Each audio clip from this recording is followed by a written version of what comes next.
సీయోనులో స్థిరమైన పునాది నీవు,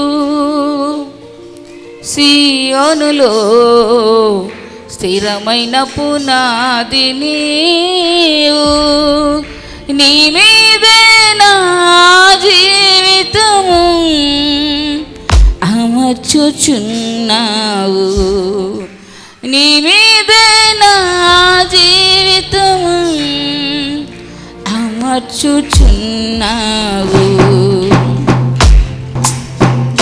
సీయోనులో స్థిరమైన పునాది నీవు, నీ మీదే నా జీవితము అమర్చుచున్నావు, నీ మీదే నా జీవితము అమర్చుచున్నావు. సీయోనులో స్థిరమైన పునాది నీవు,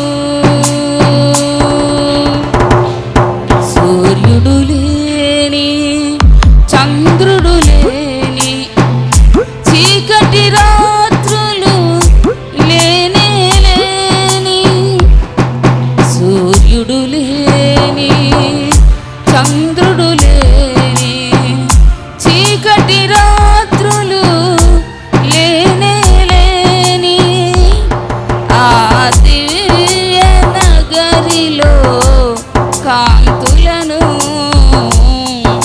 విరజిమ్మెదవా నా యేసయ్యా, ఆ దివ్య నగరిలో కాంతులను విరజిమ్మెదవా నా యేసయ్యా. సీయోనులో స్థిరమైన పునాది నీవు, సీయోనులో స్థిరమైన పునాది నీవు, నీ మీదే నా జీవితము అమర్చుచున్నావు, నీ మీదే నా జీవితము అమర్చుచున్నావు. సీయోనులో స్థిరమైన పునాది నీవు, ఊరి బాబరి కరవరంతులాని ఆశ సంఘ ప్రతిరూపము పరమ యెరూషలేము, సంఘ ప్రతిరూపము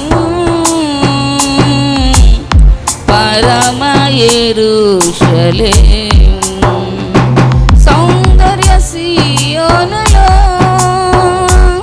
నీ మనోహరమైన ముఖము దర్శింతును, సౌందర్య సీయోనులో నీ మనోహరమైన ముఖము దర్శింతును, నీతోనే నా నివాసము నిత్యము ఆనందమే, నీతోనే నా నివాసము నిత్యము ఆనందమే. సీయోనులో స్థిరమైన పునాది నీవు, సీయోనులో స్థిరమైన పునాది నీవు, నీ మీదే నా జీవితము అమర్చుచున్నావు, నీ మీదే నా జీవితము అమర్చుచున్నావు. సీయోనులో పునాది నీవు. హల్లెలూయా. ఒక్కొక్కరికి ఒకటి ఉంది. ఏంటిది? చిన్నపిల్లలకి కూడా ఉందా? ఉంది, వాళ్ళకి కూడా. ఏంటిది? ఏంటుంది వాళ్ళకి? పెద్దవాళ్ళకి ఉంది, చిన్నవాళ్ళకి ఉంది, అందరికీ ఉంది. ఏంటంటే పేరు. ఏముంటుంది? పేరు ఉంటుంది ప్రతి ఒక్కరికి కూడా.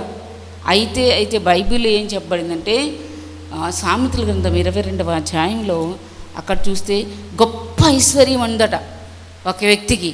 అంటే గొప్ప ఐశ్వర్యం కంటే దేవుడు అంటున్నాడు, గొప్ప ఐశ్వర్యం కంటే బైబిల్ దేవుడు చెప్తున్నాడు మంచి పేరు ఉండాలట. గొప్ప ఐశ్వర్యం ఉన్నా మంచి పేరు ఉండదు కొంతమందికి. వాళ్ళ కుటుంబం ఎవరికి పిల్లికి కూడా భిక్షమేరండి, ఎంగిలి చేత్తో కాకిని కొట్టరండి అంటారు. బీదలను కనికరించేవాడు యెహోవాకు అప్పిచ్చేవాడుంది. బీదవాళ్ళు వెళ్ళినా, అడుక్కునే వాళ్ళు వెళ్ళినా ఒక చేతితో కూడా ఒక ముద్ద కానీ, ఒక డబ్బులు కానీ ఏమి వెయ్యరండి వాళ్ళు. పేరుకి వారి పేరు గొప్ప, ఊరి దిబ్బ అంటారు కొంతమంది. మీకు అందరికి తెలియనేమి కాదు. వాళ్ళని బట్టి ఆ ఊరికి ఏమొస్తుంది? మంచి పేరు వస్తుందా? ఎందుకంటే ఆ ఊరికి మొత్తానికి వీళ్ళే గొప్పవాళ్ళట. కానీ ఒక పిడికెడు భోజనం కూడా పేదవాళ్ళకి పెట్టరు, అడుక్కునే వాళ్ళకి పెట్టరు. నీకంటే దీన స్థితిలో ఉన్నవారికి నువ్వు పెట్టగలిగే స్థితిలో ఉండాలి. గొప్ప ఐశ్వర్యం కంటే మంచి పేరు మేలట దేవుని చెప్తున్నాడు. పేరు అనేది అందరికీ ఉంటుంది, కానీ మంచి పేరు దేవుడు చెప్పే పేరు ఉండాలి. మనంతట మనం మంచిదని మెచ్చుకుంటే కాదు. హల్లెలూయా, హల్లెలూయా, హల్లెలూయా, హల్లెలూయా. గొప్ప ఐశ్వర్యం కంటే మంచి పేరును వెండి బంగారాలున్న దయ ఉండాలట. చాలా వెండి బంగారం ఉంది వారికి దయ లేదు. ఏం చేస్తారు వాళ్ళు? గొప్ప ఐశ్వర్యం ఉంది, వెండి బంగారాలు ఉన్నాయి, అన్నీ ఉన్నాయి, కానీ వాళ్ళు ఎవరికి కూడా ఒక్క మెతికి కూడా పెట్టరు, పిల్లికి కూడా భిక్షం వేయరు అంటారు. చూసారా? ఇటువంటి వాళ్ళు ఉన్నా ఒకటేనండి, పేరు గొప్ప, కానీ ఆ యొక్క ఊరికి వాళ్ళ వల్లే ఏంటి పేరు వచ్చింది, మంచి వాళ్ళు కాదని అని చెప్పుకుంటూ ఉంటారు. దేవుడి సన్నిధిలో దేవుడు కూడా చెప్తా ఉన్నాడు మంచి పేరు ఉండాలట. అయితే మంచి పేరు మేలు అనేది ఏంటి? దేవుడు చెప్తున్నాడు, మేలు ఐశ్వర్యం మేలు కాదా? ఈలోక సంబంధంగా అంటే ఐశ్వర్యం మనుషులు కొనడం మేలే, కానీ అది ఇచ్చిన దేవుడు చెప్తున్నాడు, నీకు ఇచ్చినటువంటి ఐశ్వర్యాన్ని నీకు కంటే దీనస్థితిలో ఉన్న వారికి నువ్వు ఇవ్వగలిగినట్టుగా ఉండాలి. నీకు ఇచ్చినటువంటి దాన్ని, దేవుడు నీకు ఇచ్చినటువంటి దాన్ని నీవు ఇతరులకి పంచిపెట్టే విధంగా ఉండాలి. అయితే దేవుడు ఇంకా చెప్తున్నారు ఏంటంటే, బుద్ధిమంతుడు అపాయం వచ్చి చూచి దాక్కుంటాడట, జ్ఞానం లేని వారు యోచింప ఆపదలో పడతారు. ఇంకా చదవండి, యెహోవా యందు భయభక్తులు కలిగి ఉంటే వినయమునకు ప్రతిఫలం. వినయము అంటే ఏమన్నా ఎవరన్నా ఏమనుకుంటారు? వినయం అంటే ఏంటి? దైవజనుడు ఒక గద్దిస్తే అది మనకి ఆశీర్వాదం, అభిషేకం, తైలాభిషేకం. దైవజనుడు గద్దిస్తే మనకి మేలట, అది ఆశీర్వాదం అట, తైలాభిషేకం అంట అని ఎవరు వినయ విధేయతలు కలిగి ఉంటారండి ఈ రోజున? వాక్యం తెలిసినా తెలియకపోయినా దైవజనుడు మనకంటే ఏంటి, మన ఒక రోజు లేస్తే ఒక రోజు లేవ సన్నిధిలో మన కోసం ఎల్లప్పుడూ మన పిల్లల కోసం, మన కుటుంబీకుల కోసం ప్రార్థించేవాడు, ఊరి కోసం, ప్రపంచం కోసం ప్రార్థించే దైవజనురాలు మనకున్నారు అని వారు గద్దిస్తే మనకు ఆశీర్వాదం అని ఈ రోజులో ఎంతమంది తెలుసు? 141వ కీర్తన 5లో రాయబడింది, నీతిమంతులు నన్ను కొట్టుట నాకు ఉపకారము, వారు నన్ను గద్దిస్తే నాకు అది తైల అభిషేకము. అట్టి అభిషేకాన్ని నేను త్రోసివేయకుండా. గొప్ప భక్తుడు అంటే దావీదు మహారాజు, చిన్నవేడా చాలా అభిషక్తుడు. తను పాట పాడిన వీణ వాయిస్తే దురాత్మలని పారిపోయేవట. దావీదు వీణ వాయించి పాట పాడితే ఏం చేస్తుంది? దురాత్మ ఎవరికైనా ఉంటే చెడ్డాత్మలో ఆ మందిరంలో, ఆ సంఘంలో అవన్నీ పారిపోయేవట. అంత గొప్ప భక్తుడయ్యిండు కూడా. ఆయన ఏమంటున్నాడు? నీతిమంతులు నన్ను కొడితే నాకు ఉపకారం జరుగుతుంది, వారు నన్ను గద్దించారా అది నాకు తైల అభిషేకమే. అట్టి అభిషేకాన్ని నేను త్రోసివేయను. ఒకవేళ వాళ్ళు దుష్ట పనులు చేస్తే వాటిని చూసినా కూడా నేను వారి గురించి నేను ప్రార్థన చేస్తాను, కానీ వారు ఇచ్చే అభిషేకాన్ని నేను త్రోసివేయకుండా ఉంటాను. వారు నన్ను గద్దించిన నాకు మేలే, వారు నన్ను గద్దించిన అది నాకు మేలుగా నేను భావిస్తాను అని యొక్క భక్తుడు, ఎంత అభిషక్తుడు, దురాత్మలు పారిపోయే విధంగా దేవుని చేత అభిషేకించబడి ఆయన ఒక పాట పాడితే చాలు, దురాత్మలు ఎవరికి పట్టినవి వాళ్ళకి టచ్ చేయకుండానే, వాళ్ళకి ముట్టుకొని ప్రార్థన చేయకుండానే అవి పారిపోతున్నాయట. ఎంత గొప్ప అభిషేకం అయింది చూసారా. అటువంటి భక్తుడు కూడా నీతిమంతులను కొడితే నాకు ఉపకారం అని చెప్తా ఉన్నాడు. హలేలి హలేలి హలేలి హలేలి. ఎందుకంటే ఒక చెట్టు ఉన్నదనుకోండి, అది నిలువుగా పెరిగిపోతుంది, ఇంక పక్కన ఇటు అటు ఇటు అటు అటు వచ్చేస్తుంటాయి ఫలాలు, శిలఫలాలు ఏంటో అంటారు కదా, వాటిని వచ్చేస్తూ ఉంటే అలా పెరుగుతూ ఉంటే ఇవన్నీ కూడా కిందన పెరుగుతూ ఉంటే అది చూడటానికి చాలా అసహ్యంగా ఉంటుంది. ఇటు వెళ్తుంది, దీనికి తగ్గట్టు ఇటు వెళ్తుంది, మళ్ళీ ఇటు వెళ్తుంది, ఆ చివరన అలా ఇటు అటు అటు ఇటు వెళ్తుంటాయి దానికి ఇష్టం వచ్చినట్లుగా. అది ఉంది ఒకటి. ఇంకొకటి ఏమో ఒక పార్కులో ఉంది. ఇవన్నీ ఒక్క చోటేమో ఒక్క చెట్టు ఉంది, అది ఇటు వెళ్ళినా అటు వెళ్ళినా అటు ఇటు కట్ చేస్తూ చాలా నిదానంగా ఒక ఆకారం వచ్చేటట్లుగా ఆ చెట్టుని కట్ చేస్తూ ఉన్నారు. ఎటు పడితే అటు పెరిగి ఇలా అలా అలా అలా పెరిగే చెట్టుకి అందరూ చూస్తారా అందంగా ఉంటుందా? లేకపోతే ఒక విధానముగా కట్ చేయబడి, కట్ చేస్తే దానికి ఎంత బాధ ఉంటుంది. కట్ చేయబడి ఒక విధానంలో ఒక ఆకారంలో పెరిగిన చెట్టుకి అందం ఉంటుందా? ఏ చెట్టు అందరూ చూడగలుగుతారంటే ఎవరు చెప్పగలరు? మంచిగా కట్ చేయబడి చూడటానికి మంచిగా ఉన్న చెట్టునే మనం ఇష్టపడతాం చూడటానికి కూడా. అది ఎటు పడితే అటు పెరిగిన చెట్టు కింద పుట్టలు, పురుగులు, చీమలు ఇంకా అన్నీ ఉంటాయి. ఎందుకంటే ఎటు పడితే అటు పెరిగిపోతుంది. ఫస్ట్ నుండి కూడా కట్ చేయలేదు దాన్ని ఎవరు కూడా. శిలాల పొలాలుగా పెరిగిపోతుంది దాన్ని ఇష్టం వచ్చినట్లుగా. అలా దేవుడు తన సంఘాన్ని విడిచిపెట్టడండి. దేవుడు తన సంఘాన్ని విడిచిపెట్టి ఎటుపడితట్టు పెరగడానికి, ఎటుపడితట్టు నడవటానికి వాక్యమనే కత్తిరి ఉంది మనకి. వాక్యమనే కత్తిరి చేత అందమైనటువంటి బిడలుగా మనల్ని కట్ చేస్తాడు. వాక్యమట ఎండంచులు గల వాడిగల ఖడ్గము కట్టెను, వాడిగా ఉండి అది ప్రాణాన్ని, కీళ్లను, మూలుగను, ఆత్మను విభజించినంత మట్టుగా, ఎముకల్లోండి మూలుగును విభజించేదంత మట్టుకు వాక్యము దూరుతుందట. హెబ్రీ రాసిన పత్రిక 4వ అధ్యాయం 12లో రాయబడింది. చూసారా, వాక్యానికి అంత శక్తి ఇచ్చాడు దేవుడు. వాక్యం ద్వారా నాతో మాట్లాడుతున్నాడు దేవుడు, వాక్యం నాకే తగులుతుందంటే అవును, దేవుడు మన కోసమే ఉంచాడు. మనం సరిచేయబడాలి, దేవుని బిడ్డలుగా మార్చబడాలి. హలేలి హలేలి హలేలి హలేలి. గొప్ప ఐశ్వర్యం ఉన్న మంచి పేరు మేలు. ఐశ్వర్యం కంటే, వెండి బంగారాల కంటే దయ, దేవుని దయ మనం పొందుకుని ఉండాలి. దేవునికి ఇచ్చింది మంచిదే, అది మంచిగా ఉపయోగిస్తున్నావా? ఇష్టానుసారంగా బ్రతికేస్తున్నావా? ఎటు పడితేటు? హల్లెలూయా. దేవుడు ఒక రోజు లెక్క అడుగుతాడు సహోదరి. అయితే కింద చదవండి. హల్లెలూయా హల్లెలూయా హల్లెలూయా హల్లెలూయా. దేని వలన కలుగుతాయంట? యెహోవా యందు భయభక్తులు కలిగి ఉంటుంది వినయమునకు ప్రతిఫలము. వినయం ఉందా? విధేయత ఉందా? మన మంచి కొరకే దేవుడు దైవ సేవకుల ద్వారా మాట్లాడుతున్నాడు. మన మంచి కొరకైనా తగ్గించుకున్నావా? దావీదు మహారాజు అయ్యిండు కూడా. సమాజంతో ఏం పని ఉంటుంది అతనికి? దైవజనుడితో ఏం పని ఉంటుంది? అయినా ఆయన అంటున్నాడు, నీతిమంతుడు నన్ను గద్దించటమే నాకు మేలు. నన్ను కొట్టారా, అది నాకు ఉపకారమే. కొట్టడం, అంత పెద్ద వ్యక్తిని, ఒక అధికారిని లేక ఒక రాజుని ఎవరైనా కొట్టడానికి సాహసిస్తారు? ఎవరైనా కొట్టడానికి ముందుకొస్తారా? రాజు తలుచుకుంటే దెబ్బలకు కొద్దువ అంటారు. అలా ఎవరు ముందుకు రారు రాజుగారిని కొట్టడానికి. అయినా ఈ రాజు అంటున్నాడు, దావీదు మహారాజు, నీతిమంతులను కొట్టడం నాకు ఉపకారం. వారిని గద్దించారు అందరి ముందు, అది నాకు తైల అభిషేకం. అదండి తగ్గింపు, వినయము, విధేయత ఉన్నవాళ్ళు అలా ఉంటారు. వినయం కలిగిన వారికి ఏముంటుందట? యెహోవాయందు భయభక్తులు గల వారి కలిమి ఏముంటుందట? యెహోవాయందు భయభక్తులు కలిగి ఉంటే వినయమునకు ప్రతిఫలము, వినయం ఉంటుంది వారికి. అప్పుడు వినయం వలన ఏమొస్తుందంటే ఐశ్వర్యమును, ఘనత, జీవమును దాని వల్లనే కలుగుతాయట. హల్లెలూయా, హల్లెలూయా, హల్లెలూయా, హల్లెలూయా. ఐశ్వర్యము, ఘనత, వినయము,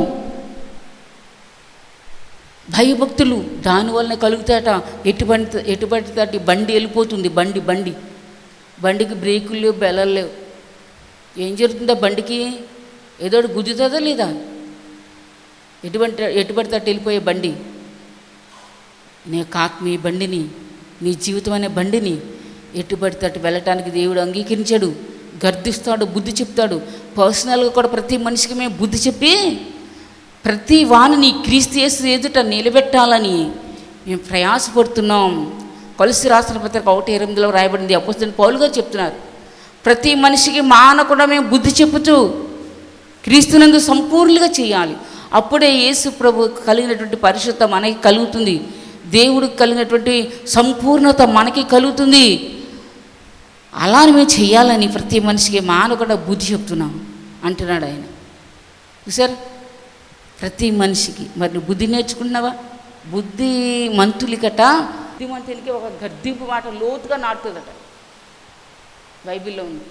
బుద్ధిమంతుడికి ఒక గద్దిస్తే చాలట, ఒకసారి లోతుగా నాటేస్తుందట. ఎంత లోతుగా అంటే బుద్ధిహీనునికి 100 దెబ్బలు, అంటే 100 దెబ్బలు బుద్ధి లేని వారికి కొడితే ఎంతగా నాటుతుందో ఏంటి. బుద్ధిమంతుడికి ఒక గద్దింపు మాట అంతకు మించి లోతుగా నాటుతుందట. ఎంత అద్భుతమైన మాట చూసారా? బుద్ధిమంతుడికి బుద్ధి లేని వారికి తేడా అంతగా నాటుతుందట గద్దింపు మాటే. హల్లెలూయా, హల్లెలూయా, హల్లెలూయా, హల్లెలూయా. అయితే సోదరి, దేవుని యొక్క వాక్యం చెప్పబడుతుంది. మనం చూస్తే ఇంకా కిందకు చదివినట్లయితే ఐశ్వర్యము, ఘనత దేవుడిస్తాడట. ఎవరికి? యెహోవాయందు భయభక్తులు కలిగి వినయము, విధేయత. ఏమైనా తగ్గించుకుని మనసు లోపల బయట ఒకళ్ళకి కాదు. కొంతమంది బయటికి కనిపించరు కానీ లోపలంతా క్రోధం ఉంచుకుంటారు. లోపలంతా రకరకాలుగా దైవజనుడు గద్దిస్తే వాళ్ళకి ఇంకా లోపలంతా రకరకాలుగా అపవాది ప్రేరణలు ఇస్తాడు. ఈరోజు నీకు అలా పరిస్థితి ఉందా? నీకు అలాంటిది మంచిది కాదు. అపవాది ప్రేరణలు గట్టింపు మాట లోతుగా నాటితే నువ్వు వినయంగా ఉండాలి, విధేయత కలిగి ఉండాలి. అప్పుడు నీకు ఏమిస్తాడు దేవుడు? ఐశ్వర్యము. చెప్పకుండానే దేవుడు ఐశ్వర్యం వచ్చేస్తుంది. హల్లెలూయా, హల్లెలూయా, హల్లెలూయా, హల్లెలూయా. సరే, పట్టిందల్లా బంగారం అంటారు కదా, అలా ఐశ్వర్యము, ఘనత. నీవు అడక్కకుండానే ఘనత. నన్ను ఘనపరచండి దేవుడు ఏంటి? దేవుని అడగక్కర్లేదు, ప్రభు నన్ను ఘనపరచవని. ఎవరన్నా అడుగుతారా? కానీ దేవుడే ఇస్తాడట. ఐశ్వర్యం ఇస్తాడట, ఘనతని ఇస్తాడట, వినయం ఇస్తాడట, జీవాన్ని ఇస్తాడు వినయం కలిగిన వారికి. యెహోవాయందు భయభక్తులు కలిగి ఏం చేయాలి? యెహోవాయందు భయభక్తులు కలిగిన వాడు వినయానికి ప్రతిఫలం. యెహోవాయందు భయభక్తులు కలిగి ఉంటే వినయమునకు ప్రతిఫలము. దానివల్ల ఏమొస్తుంది? ఐశ్వర్యం వస్తుంది నీకు. దానివల్ల ఏమొస్తుంది? దేవుడు మనకేమిస్తాడు? ఐశ్వర్యాన్ని ఇస్తాడు, ఘనతనిస్తాడు, జీవాన్ని ఇస్తాడు. మరణం ఉండదు దాంట్లో. లేకపోతే పిల్లలు ఏం చేస్తారు? ఏదైనా మాట్లాడిన ఏం చేసినా దైవజనులు గద్దించారనుకోండి, వాళ్ళు ఏం చేసుకుంటారు? కోపం పెట్టుకుంటారు దైవజనుల మీద. వారికి తెలియదు కాబట్టి నువ్వేం చేయాలి? మనం కోపం పెట్టుకోకూడదమ్మా. దైవజనులు గద్దించడు, మనం వినయముగా, విధేయతగా వారు చెప్పినట్టులో లోబడినట్లయితే దేవుడు మనకి ఐశ్వర్యం ఇస్తాడు, ఘనతనిస్తాడు. వినయము కలిగి ఉండడు. ఎంత ఆశీర్వాదం చూసారా? వెండి బంగారాలు ఈ రోజున దేవుని సన్నిధిలో మనం పెట్టిన ఎన్ని వినయము లేకపోతే, విధేయత లేకపోతే అది దేవుని దృష్టిలో జీరో. అయితే కింద చదవండి. హల్లెలూయా. దయాదృష్టి గలవాడు తన ఆహారంలో దరిద్రునికి ఇచ్చును, అట్టివాడు దీవెనందును. దయాదృష్టి ఉందా నీకు? నీ ఆహారంలో దరిద్రుడు ఎవరైనా ఉంటే, నీకంటే భేదవాడు ఉంటే వానికి ఇస్తున్నావా? దయాదృష్టి ఉంటే భేదలకు నువ్వు ఇచ్చినట్లయితే ఆడట దీవెని నందుతాడట దేవుని వలన. హల్లెలూయా, హల్లెలూయా, హల్లెలూయా, హల్లెలూయా. తన ఆహారంలో కొంత దరిద్రునికి ఇస్తాడట. నిన్ను ప్రేమించే వారికి నువ్వు ఇస్తున్నావా అంటే, కొంతమంది పాపం చేసేవారికి అన్నీ దోసిపెడతారు, అన్నీ లేనిపోయినవన్నీ ఇచ్చేస్తారు, ఉన్నా లేకపోయినా అప్పు చేసి మరి ఇస్తారు వాళ్ళతో పాపాలు చేసేవారికి. అలా కాదు, దయా దృష్టిన వారు దరిద్రులకి, నీకంటే భేదస్థితిలో ఉన్నవారికి నువ్వు ఇచ్చే వ్యక్తిగా ఉండాలి. వాళ్ళు నీకు మళ్ళీ ఇవ్వలేరు కదా, అటువంటి వాళ్ళకి నువ్వు ఇవ్వాలి. హల్లెలూయా, హల్లెలూయా, హల్లెలూయా, హల్లెలూయా. అయితే సహోదరుడు సోదరి, ఇంకా మనం చూస్తే అక్కడ బైబిల్లో రాయబడింది చాలా చాలా మాటలు ఉన్నాయి, కానీ కొన్ని మాటలే మాత్రం మనం చదువుకునే టైం ఉంది. బాల హృదయంలో మూఢత్వము స్వాభావికంగా పుట్టును, శిక్షాదండన వాటిలో నుండి వాడిని తొలగిచేస్తుందట. దానిలో ఉండి వాడిని తోలివేయును, శిక్షా దండని ఇవ్వాలి. పిల్లలు ఏదన్నా అడిగారు అనుకోండి, మన శక్తికి మించి మనం ఏం చేయాలి? శిక్షించాలట. శిక్షాదండ దాన్ని బాలుడు అడుగుతాడు. ఇక్కడ ఉంది కదా, బాలుడు ఏం చేస్తాడట? హృదయంలో మూఢత్వం స్వాభావికంగా పుట్టిన మూఢత్వం, మనకు లేనివన్నీ కావాలంటారు, మూఢంగా మాట్లాడతారు, మూఢులుగా. అయితే శిక్షాదండన దాన్ని వానిలో ఉండి తోలివేస్తుంది. అయితే ఇంకా చూస్తే కిందన,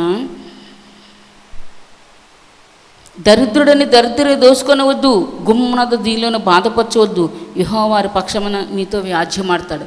దరిద్రుడని దరిద్రుని దోసుకుంటారు కొంతమంది. వాళ్ళకి ఏమీ లేకపోయినా దరిద్రుడితో ఉండి మన దగ్గరికి వచ్చి ఏమి అడిగినా చేసినా వాళ్ళని ఇంకా దోసుకుంటారు. దరిద్రుడని దరిద్రుని దోసుకోవద్దు, నువ్వేం చేయకూడదు? దరిద్రుని బాధ పెట్టకూడదు. దేవుడే వారి పక్షాన ఏం చేస్తాడట? గొడవ చేస్తాడట, నీతో గొడవ ఆడతాడట దేవుడు. అయితే ఇంకా చూస్తే, గుమ్మములతో దీనిలోని బాధపరచొద్దు, యెహోవా వారి పక్షమున వ్యాజ్యమాడు, ఆయన వారిని దోచుకొని వారి ప్రాణాన్నే దోచుకుంటాడట. ఎంత ఇది బాధాకరమైన మాట కదా. ఎవరైతే దరిద్రులు దోచుకుంటారో వాని ప్రాణము దోచుకుంటాడట. సహోదరి, మనకి 2 పూటలకు భోజనం ఉన్నా కనీసం 1 పూట కూడా లేని వాళ్ళకి మనం ఇచ్చే విధంగా ఉండాలి. అది దేవుడు మనకు దీవిస్తాడట. అట్టివారు దేవుడు వలన దీవించబడతారట. మనం చూసాం కదా ఇప్పుడు. అట్టివాడికి దయాదృష్టి గలవాడు తన ఆహారంలో కొంత దరిద్రునికి ఇచ్చిన 9వ వచనంలో ఏముంది? దయాదృష్టి కలిగిన వాడు తన ఆహారంలో భోజనం చేస్తున్నాడు, లేనివారు ఎవరు వచ్చారు భోజనం చేయలేదన్నారు. తన తింటూ ఉన్న ఆహారం కూడా కొంత అతనికి ఇచ్చేస్తాడట. అప్పుడు అట్టివాడు దీవిస్తాడట దేవుడు. Hallelujah, hallelujah, hallelujah, hallelujah. Thank you Father. ఇంక కిందన 26లో 24, కోపచిత్తునితో సహవాసం చేయకుము. ఎవరితో సహవాసం చేయకూడదు? కోపచిత్తునితో సహవాసం చేయొద్దు అంటున్నాడు దేవుడు. క్రోధము గల వాణిని పరిచయం కూడా పెట్టుకోకూడదట. క్రోధం ఉంచుకుంటారు, మనసులో ఒకలాగా బయట ఒకలాగా. వాళ్ళని ఎప్పుడైనా గద్దించినా ఏమైనా చేసినా అలా చేయకుండా అది మంచి పని కాదు అన్నా, ఒకవేళ మన సహోదరులు మనం ఏం చేయాలి? సరి చేయాలి కదా. బైబిల్లో దేవుడు చెప్పాడు కదా, ఒకని భారాలు ఒకరు భరించండి అని. వాళ్ళు మనం ఏమన్నా గద్దించిన క్రోధం పెట్టుకుంటారు మనసులో, పైకి ఒకలాగా లోపల ఒకలాగా ఉంటారు. క్రోధం గలవాంత ఏం చేయకూడదు? పరిచయము.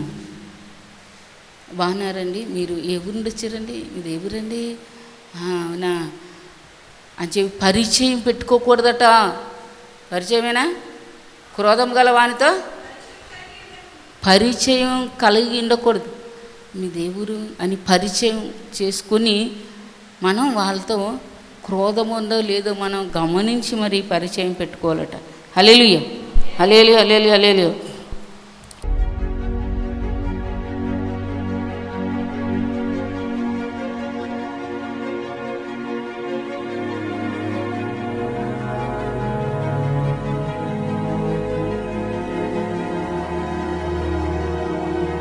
ఏం చేసావు? చెప్పా.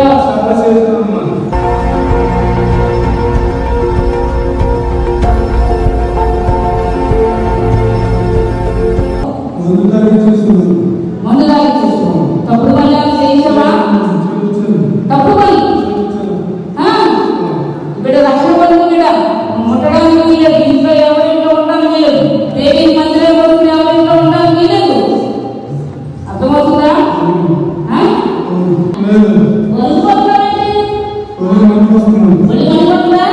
నీకేం ఆజ్ఞాపించలేదు. నీకు ఏ శ్రమ వేయమంటావా?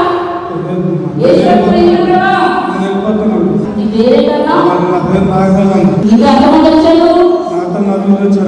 ఇప్పుడు నలుగురున్నారా? మిగతా వాళ్ళందరూ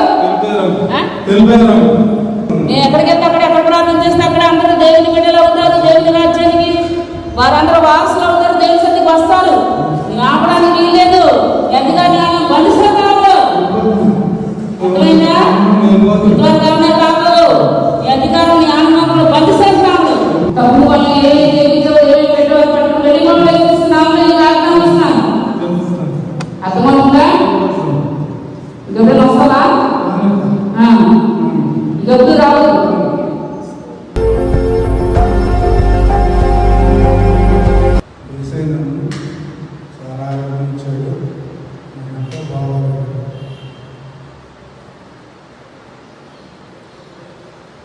నేనైతే పాయింట్ తీసుకున్నానమ్మా, అయితే తెలియదు.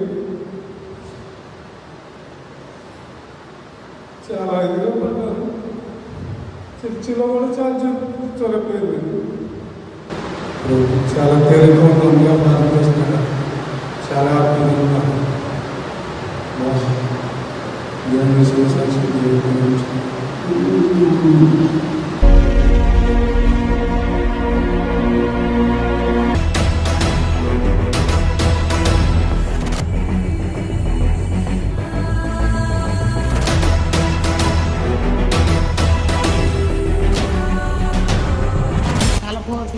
గ్యాస్ నొప్పి, నడుము నొప్పి, ఇవన్నీ దేవుడు నన్ను స్వస్థపరిచాడండి. అమ్మగారు అయ్యగారు ప్రార్థన వల్ల నేను స్వస్థత పొంది ఈ చర్చి నుండి విడుదలగా వెళ్తున్నానండి. ఏ స్నామంలో బతులాడు ఏసై సాక్షి, ఏసై సాక్షి. ఇది కొద్ది సాక్ష్యం దేవుడు దీవించిన కాక. ఆమేన్. వచ్చేటప్పుడు చాలా బాధతో వచ్చింది.